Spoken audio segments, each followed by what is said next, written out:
প্রথম সবাই গ্লাসটা ধরলাম, ধরার পর যেটা অনুভব করলাম হচ্ছে প্রত্যেকটা গ্লাসে টেম্পারেচার তাপমাত্রা নর্মাল আছে। এখন আমরা একটা গ্লাসে কিছু বরফের টুকরো দিব, যে হচ্ছে বরফ।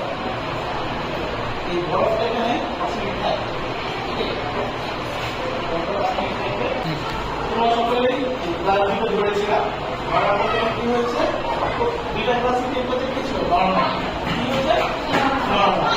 এখন হচ্ছে আমরা এটার মধ্যে ঠান্ডা বরফ দিয়েছি এবং হচ্ছে এটা আমি একটু ছুঁয়ে কি হচ্ছে, আমরা এই ঠান্ডা পানিটার মধ্যে বরফগুলো এখন পুরো ফালাই দিই, ফালাই দিলাম।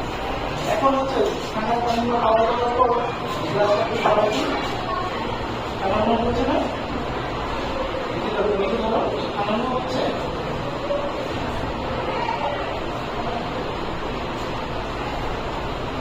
মনে হচ্ছে না, এটা তো এটা আগে মনে আছে না, এটা আগে মনে আছে, এটা আগের মধ্যে এটা ঠান্ডা পড়ে গেল, অর্থাৎ বরফ ফলাই দিচ্ছে। এটা ঠান্ডাও হয়েছে, ঠান্ডা অনুভব হয়েছে কারণে ও তাপ গ্রহণ করেছে, ও বরফ থেকে কি গ্রহণ করেছে, তাপ গ্রহণ করার কারণে এই গ্লাসটা ঠান্ডা হয়ে গেছে। আর ও কি করেছে, ও কোনো তাপ গ্রহণ করে ওর মতো তাহলে আমরা বুঝতে পেরেছি তাপ সম্পর্কে আমরা সবাই আইডিয়া পেয়েছি। পারবো ইনশাআল্লাহ।